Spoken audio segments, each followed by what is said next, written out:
నమస్తే, welcome to #you. నేను మీ Rajesh. So ఇప్పుడు మనం ప్రతిరోజు బీహార్లో ఏం జరగబోతోంది, అక్కడ గ్రౌండ్ ఏ విధంగా మారబోతోంది, అక్కడ రాజకీయ సమీకరణలు ఏ విధంగా మారుతున్నాయి, రోజు రోజుకి యుద్ధ వాతావరణం అక్కడ బీహార్ తలపిస్తున్నటువంటి నేపథ్యంలో ఎన్నికల గడువు ముంచుకొస్తోంది. 243 నియోజకవర్గాల్లో 2 విడతల్లో బీహార్లో ఎన్నికలు జరగబోతా ఉన్నాయి. ఈ నేపథ్యంలో అనేక సర్వే ఏజెన్సీలు జాతీయ స్థాయి నుంచి మొదలు పెడితే మన తెలుగు రాష్ట్రాలకు సంబంధించినటువంటి సర్వే ఏజెన్సీలు కూడా ఆత్మసాక్షి సర్వే కానీ, చాణక్య స్ట్రాటజీస్ కానీ, అట్లాగే చాలా వరకు పెద్ద ఎత్తున జాతీయ స్థాయి మీడియా సంస్థలు ఇస్తున్నటువంటి రిపోర్ట్స్ కానీ, ఇవన్నీ కూడా నేను మీ ముందుకు తీసుకొచ్చే ప్రయత్నం ప్రతినిత్యం చేస్తూ ఉన్నా. సో ఇటువంటి సందర్భాల్లో ఇప్పుడు అక్కడ కింగ్ మేకర్గా ప్రశాంత్ కిషోర్ అట్లాగే అసదుద్దీన్ ఓవైసీ మారబోతున్నారు అనే అంశాన్ని గత రోజు మనం డిస్కస్ చేసుకున్నాం. సో ఇప్పుడు ప్రధానంగా అక్కడ 4 ఫ్యాక్టర్స్ కీలకంగా బీహార్ ఎన్నికల్లో పనిచేయబోతున్నట్టుగా మనకు స్పష్టంగా కనిపిస్తుంది. 1 యువత, 2 మహిళలు, అట్లాగే పెద్ద ఎత్తున యాదవ సామాజిక వర్గం సంబంధించినటువంటి అంశం, అట్లాగే అన్ఎంప్లాయిడ్ యూత్, అట్లాగే ప్రధానంగా ప్రశాంత్ కిషోర్, అట్లాగే అసదుద్దీన్ ఓవైసీ వీళ్ళకి సంబంధించినటువంటి ఓట్లు చీలే యొక్క అంశం. సో ఇట్లా ప్రధానంగా 4-5 ఫ్యాక్టర్లు ఎన్నికల్లో తీవ్రమైనటువంటి ప్రభావం చూపుతున్నటువంటి నేపథ్యంలో తాజాగా చాణక్య స్ట్రాటజీస్ బీహార్కు సంబంధించినటువంటి ఎన్నికల్లో ఏం జరగబోతా ఉంది, ఏ కూటమి అక్కడ అధికారం కైవసం చేసుకోబోతోంది అనే అంశం మీద ప్రీపోల్ సర్వే మన చేతికి అందింది. మరోవైపు ఆ సర్వే జాతీయ స్థాయిలో కూడా ఇప్పుడు చర్చ జరుగుతుంది. సో ఇటువంటి సందర్భాల్లో ఆ యొక్క రిపోర్ట్లో బీహార్లో గెలుపు ఎవరిది అని చూసే ముందు మీరు కూడా మీ అభిప్రాయాల్ని కింద నాకు కామెంట్స్ రూపంలో స్పష్టంగా తెలియజేయండి. ఏ కూటమి బీహార్లో అధికారం కైవసం చేసుకునే అవకాశాలు ఉన్నాయి, ఒకసారి మనం బీహార్లో ఒకసారి చూసే ప్రయత్నం చేద్దాం. వాళ్ళు ఇచ్చినటువంటి రిపోర్టు, సో చాణక్య స్ట్రాటజీస్ ఇచ్చినటువంటి రిపోర్టు బీహార్ ఎలక్షన్స్ లో ప్రీపోల్ సర్వే రిపోర్ట్ కనుక చూస్తే ఎన్డీఏకి క్లియర్ కట్ మెజారిటీ వాళ్ళు ఇస్తూ ఉన్నారు. ఎన్డీఏకి 243 నియోజకవర్గాలకు గాను బీజేపీ 101 స్థానాల్లో గెలుపు అవకాశాలు ఉన్నట్టుగా స్పష్టంగా చెప్తున్నారు. అట్లాగే జేడీయూ 101, ఎల్జేపీ 28 స్థానాల్లో అక్కడ గెలుపు అవకాశాలు ఉన్నాయి. అట్లాగే హెచ్ఐఎం 6 స్థానాలు, ఆర్ఎల్ఎం 6 స్థానాలు, ఐఎన్డి 1 స్థానం, అంటే మొత్తం 243 నియోజకవర్గాలకు గాను ఎన్డీఏ కూటమి 128 నుంచి 134 మధ్య సంఖ్య ఉండే అవకాశం ఉంది. అక్కడ మ్యాజిక్ ఫిగర్ 122 స్థానాలు ఉన్నాయి. సో ఈ నేపథ్యంలో ఎన్డీఏ కూటమి ఖచ్చితంగా బీహార్లో అధికారంలోకి వచ్చే అవకాశాలు ఉన్నట్టుగా స్పష్టంగా చాణక్య స్ట్రాటజీస్ లెక్కలు చెప్తున్నాయి. 122 స్థానాలు దిగ్విజయంగా మ్యాజిక్ ఫిగర్ క్రాస్ అయ్యే అవకాశాలు ఉంటాయి. మ్యాజిక్ ఫిగర్ కంటే కూడా ఇంకా 10 స్థానాలు అటు ఇటుగా ఉండే అవకాశాలు ఉన్నట్టుగా మనకి రిపోర్ట్ వల్ల స్పష్టంగా అర్థమవుతుంది. అట్లాగే ఆల్మోస్ట్ ఇక నెక్స్ట్ మహాగఠబంధన్, అక్కడ ప్రధానంగా ఉన్నటువంటి కూటమి మహాగఠబంధన్ కూడా 243 నియోజకవర్గాలకు గాను ఆర్జేడీ 143 స్థానాల్లో స్పష్టమైనటువంటి ఆధిక్యత కనపరిచే అవకాశం ఉంది. అట్లాగే కాంగ్రెస్ పార్టీ పోటీ చేసినటువంటి స్థానాల కంటే 61 స్థానం మనకు అక్కడ స్పష్టంగా కనిపిస్తుంది.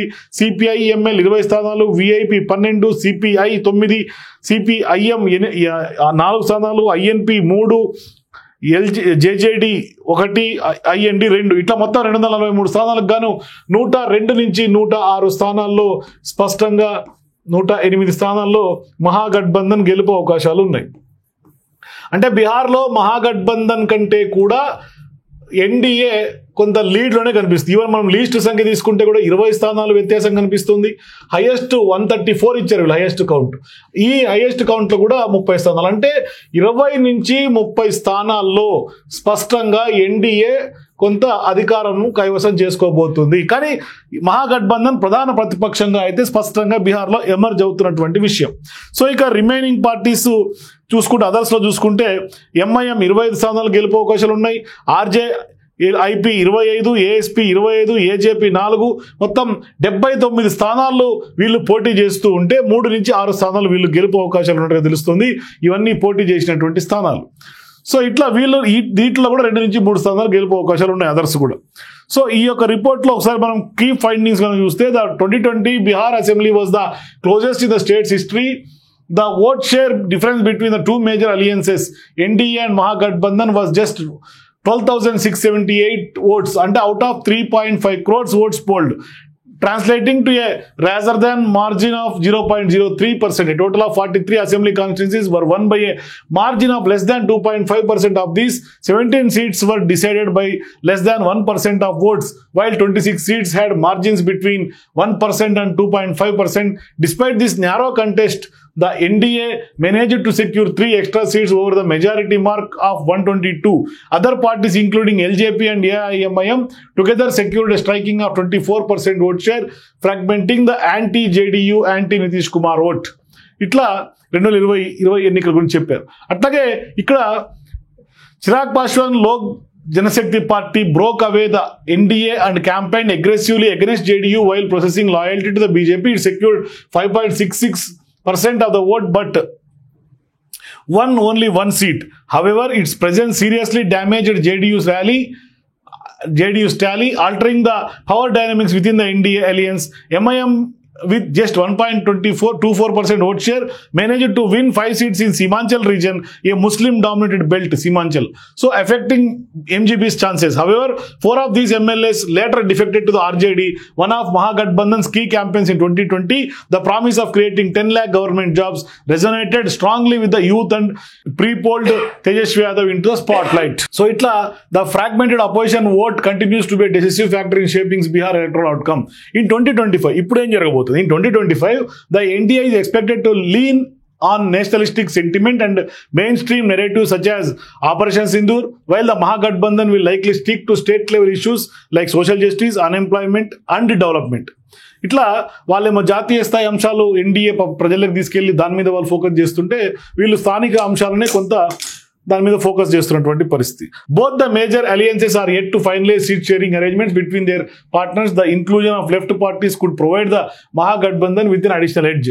Prashant Kishore, a renowned political strategist, has launched the Jan Swaraj Party, promising a new era of transparency in politics and claiming more than 1 crore members. Its role in an already fragmented anti-incumbency environment remains to be seen. The youth vote, particularly first-time voters in 2025, could become the swing factor in a contest where margins are rather thin. అట్లాగే employment and migration will be the major deciding factors. మనం చాలాసార్లు మాట్లాడుకున్నాం ఈ అంశాలు. స్పష్టంగా వలస కూలీలు, వలసలు, అట్లాగే యువత, ఇవి కీలకమైనటువంటి అంశాలు కాబోతూ ఉన్నాయి.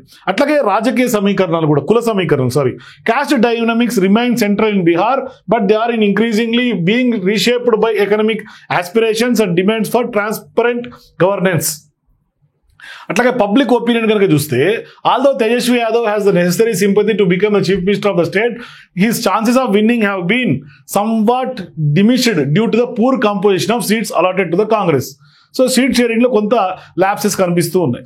Despite strong opposition to the NDA alliance, a large percentage of women voters are supporting the BJP.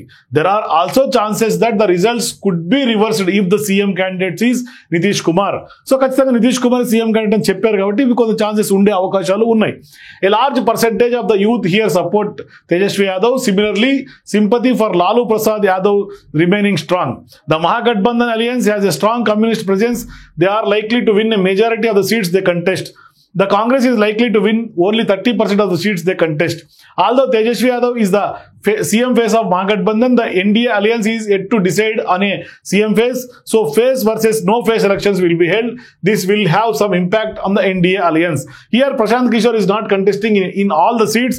However, there are chances of splitting the Mahagathbandhan vote bank in the most of the seats where Jan Swaraj Party is contesting. Due to this, there are chances to some gain for the NDA alliance. అంటే Prashanth Kishore Mahagathbandhan vote బ్యాంకులు చీల్చి ఎన్డీఏకి లబ్ధి చేసే అవకాశాలు ఉంటాయి. ఎక్కడెక్కడైతే మహాగఠబంధన్ పోటీ చేస్తుందో అక్కడ మాత్రమే జన్ సరోజ్ పోటీ చేసి ఓడించే ఛాన్సెస్ మనకు కనిపిస్తున్నాయి. మొత్తం 243 స్థానాల్లో పోటీ చేయలే. Similarly, it is a noteworthy that there is no chance of winning a single candidate from Prashant Kishore parties in this election. అంటే ఒక్కరు కూడా గెలిచే అవకాశం లేదట ప్రశాంత్ కిషోర్ పార్టీ నుంచి. కానీ ఎన్డీఏ గెలుపుకు కీలకంగా పోతున్నారు, ఓట్లు చీల్చబోతా ఉన్నారు. However, in the upcoming Bihar Assembly elections, the NDA alliance is likely to win 128 to 134 seats. The Mahagathbandhan alliance is likely to win 104 to 110 seats and other 5 seats. ఇక్కడ టైట్ కంటెస్ట్ కనిపిస్తోంది బీహార్లో. Closely contested battle ahead. Bihar is heading towards another nail biting finish in the upcoming 2025 assembly elections. అట్లాగే leadership dynamics కనిపిస్తుంది. The Mahagathbandhan alliance enter the fray with a clear chief ministerial face, while the NDA alliance has chosen to contest without declaring a CM candidate. అట్లాగే youth support for Mahagathbandhan, a significant section of the youth population appears to B leaning towards the Mahagathbandhan, rallying strongly behind Tejashwi Yadav's leadership. అట్లాగే women voters favouring NDA. women voters are reportedly showing greater support for the NDA alliance, influenced in part by recent monetary benefit disbursements aligned with the election period. అదే కొంత వాళ్ళు లడికి బెహన్ యోజన కానీ ఇట్లా NDA వైపు మహిళలు ఉన్నారు, యువత అంతా మహాగఠబంధన్ వైపు ఉంది. అట్లాగే మైనారిటీ ఓటర్స్ కూడా ఇక్కడ కీ డిసైడర్స్ అయ్యే అవకాశాలు ఉంటాయి కూడా చెప్తున్నారు. Minority voters particularly in Purvanchal and Champaran regions are expected to play a crucial role in determining the final outcome. The impact of AIMIM however is anticipated to be less pronounced than in previous elections. అంటే గత ఎన్నికల కంటే కూడా MIM కొంత impact తగ్గే అవకాశాలు ఉంటాయి కూడా చెప్తున్నారు. అట్లాగే మహాగఠబంధన్ సంబంధించి సీట్ షేరింగ్ కన్సర్న్స్ ఉన్నాయి. ఇంకా కూడా seat sharing arrangements among Mahagathbandhan partners are causing some friction with the strike rate of Congress emerging as a point of concern. అది అట్లాగే Jan Suraaj limited impact. The Jan Suraaj party is unlikely to open its account this election, though it may chip away at Mahagathbandhan's overall vote share in certain constituency. కొన్ని స్థానాల్లో మహాగఠబంధన్ ఓట్లకు జన్సురాజ్ పార్టీతో గండిపడే అవకాశాలు స్పష్టంగా ఉన్నాయి. The alliance with communist parties is expected to benefit Mahagathbandhan with the left likely to perform well and achieve a strong strike rate. Communist కొంత కలిసి వస్తుంది మహాగఠబంధన్కి. అట్లాగే ఓవరాల్ కనుక చూస్తే despite closely fought contest current indication suggest that NDA alliance is poised to form of government once again in Bihar. So ఖచ్చితంగా బీహార్లో మళ్ళీ ఎన్డీఏ అధికారం, బీజేపీ అధికారం వచ్చే ఛాన్సెస్ ఎక్కువ శాతం ఉన్నాయి. కాకపోతే 10 నుంచి 15 స్థానాల మధ్య మాత్రమే మెజారిటీ ఉండే అవకాశం ఉంది.